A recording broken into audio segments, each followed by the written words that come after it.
Hello, everybody. When something can go wrong, it will. I'm going to make the best of this. This is the new Mokose camera, the one that does HDMI and USB. Originally, my plan was to give you a little bit of video from the original HDMI camera. That's not going to happen today. The HDMI cable I picked up is dead. So I spent 30 minutes trying to get the camera to work when in reality it was the HDMI cable. I can't do a comparison between the two cameras, but I can show you what this one is doing, and I need to learn a little bit more about it. Now this one does come with a remote, and oddly enough, the remote for this camera works the other HDMI camera also. It's got different features, different settings, but this remote does work it. By the way, this remote also works my light. So if the light goes out for just a minute, I'll have to turn it back up. And I'm using a different mic setup today. I'm using a little pencil condenser mic. You can let me know if you like the sound of it or not. This is my wife's microphone. So I'll show you what shows up on the menu if I can get this to do this without killing my light. All right, so we got all of this stuff on the menu, and through HDMI, we've got resolution, and I've got it set at HD. You've got loop recording, and of course that's for the micro SD card. And with the loop recording, it seems you can change the intervals. I haven't tinkered with that yet, so everything I'm doing right now, I'm just doing through OBS. Now, I'm going to tell you this, too. They threw me for a loop today because OBS had an update. My OS on my Mac Mini had an update, and I hate changing multiple things at once. So they just lambasted me with everything today, so I don't have any confidence in anything at this point. I'll do the best I can to show you a couple of things here. Go back over where we were. You can change the resolution, the loop recording, wide dynamic range. I have it turned off. I'll show you what it looks like with it turned on. You see it darkened it, or no, I had it on, and it turned it off, and it darkens everything just a little bit.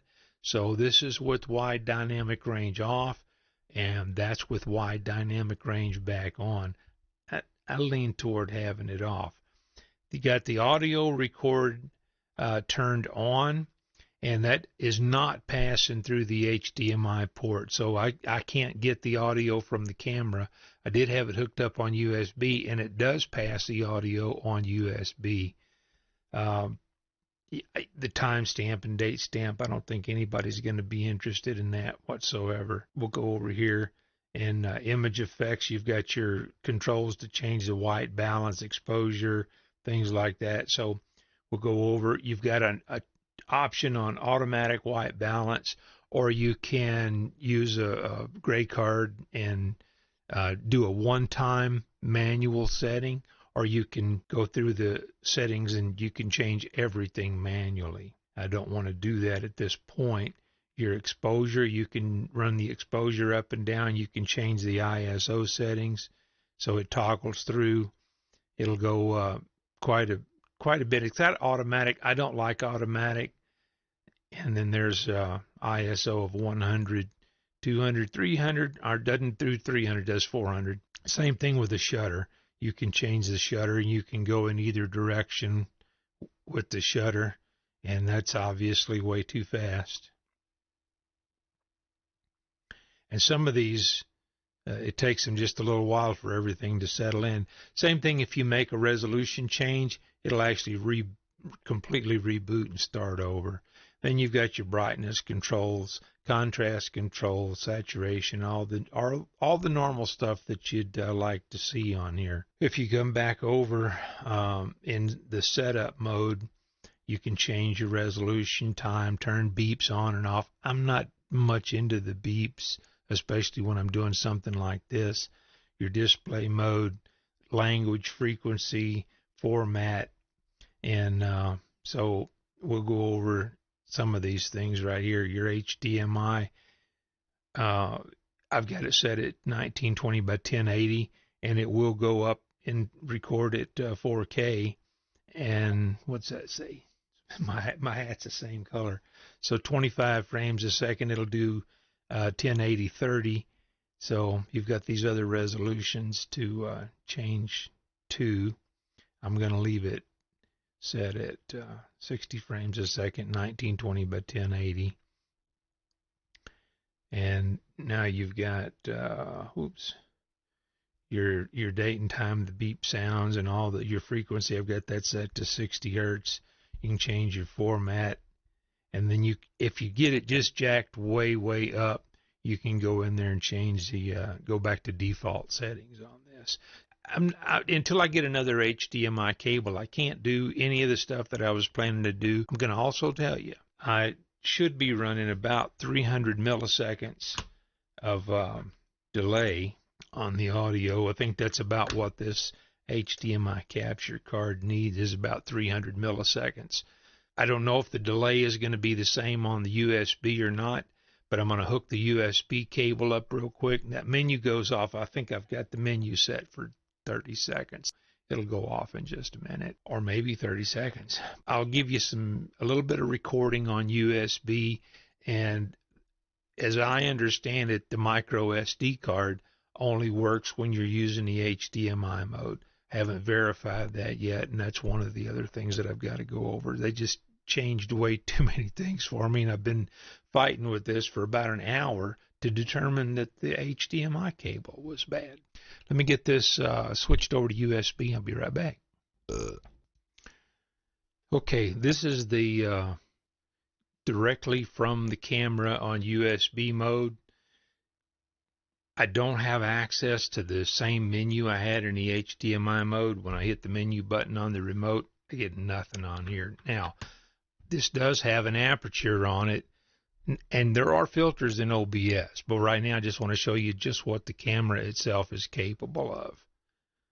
And I didn't change the settings on the audio delay, so if the audio's out of sync, you can change that in OBS also.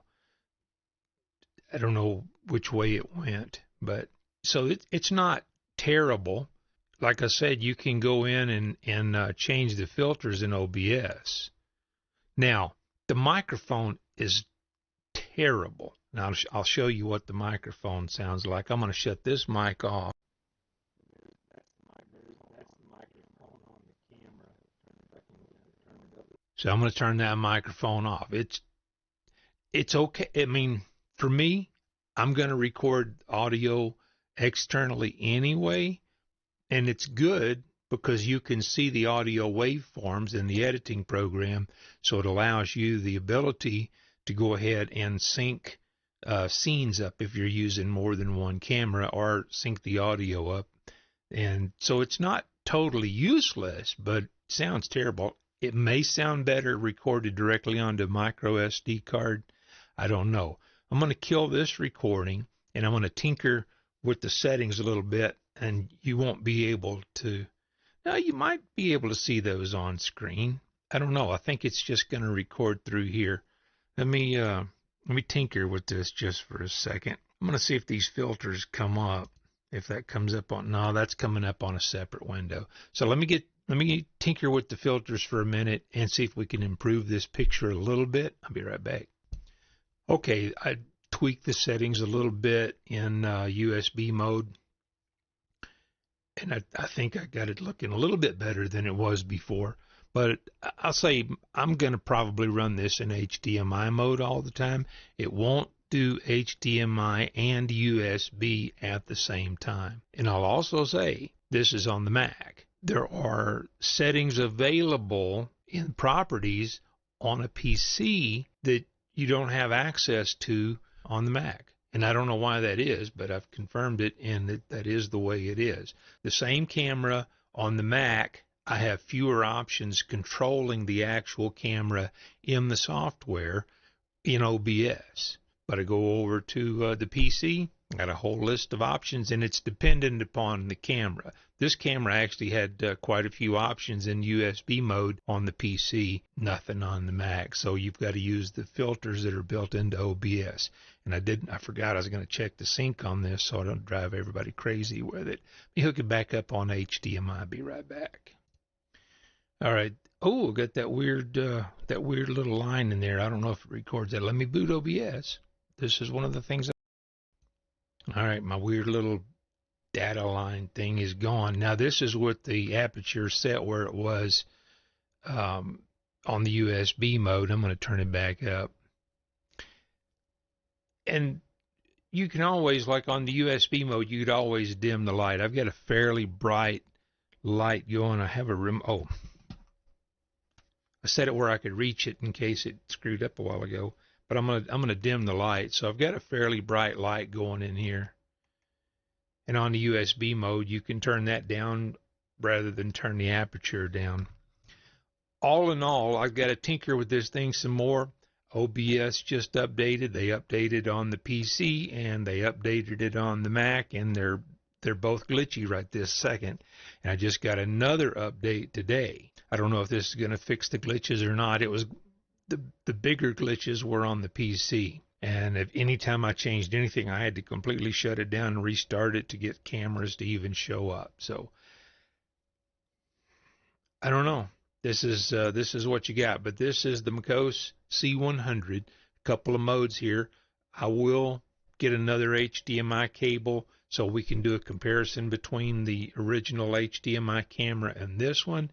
And I'm going to try to do some recordings on the micro SD card in 4K and see what those things look like. Once I get another HDMI cable, I'll go over the stuff that I had originally intended to do, but I can't switch scenes in here because that one cable is dead. I originally planned to do some recording with the micro SD card. I will try that off camera here because this video is stretching out way longer than I planned on it to be.